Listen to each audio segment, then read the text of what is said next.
At the front though, untroubled Michael Schumacher, heading for Ferrari's 5th 1-2 finish of the season, and more importantly for him, the record, 10th Grand Prix victory in a season, never been done before.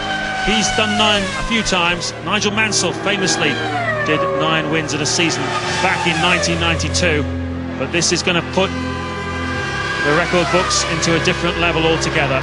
Michael really has just whipped them, hasn't he? I mean, it's got to be Michael Schumacher. He's just made him look a bit silly, frankly. He's certainly driven particularly well here this afternoon. He's nursed his car when he needed to. He's pushed like mad when he needed to. Remember back to the early stages of the Grand Prix, where he was setting fastest lap after fastest lap, and every sector time coming up on our screens was purple, which means the fastest of the entire race. Looking just down into his cockpit, into the bus stop for the final time. Rubens Barrichello closing up behind him.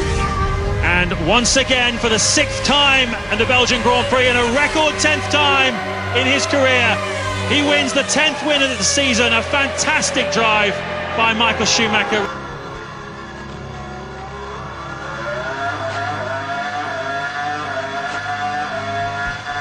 And there's the evidence there, nearly 2 tenths, just under, quicker in the first sector. And here he is now, look at this, 8 tenths of a second faster than Jarno Trulli. This has been a superb lap from Michael Schumacher. Michael Schumacher takes almost a second out of Jarno Trulli to do a 1:19.882. That is unbelievably quick.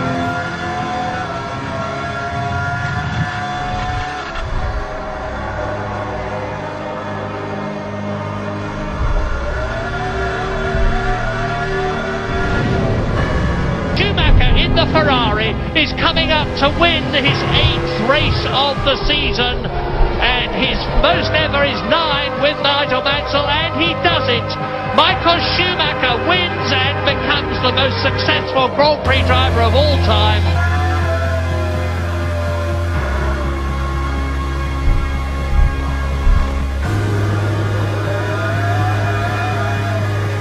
He's just 1 lap away from that now. Absolutely extraordinary French Grand Prix. We've had 4 different leaders. Kimi Raikkonen looked as though he was going to be the man that would get his first Grand Prix victory, but instead Michael Schumacher, who led and then was given a drive-through penalty for cutting the line.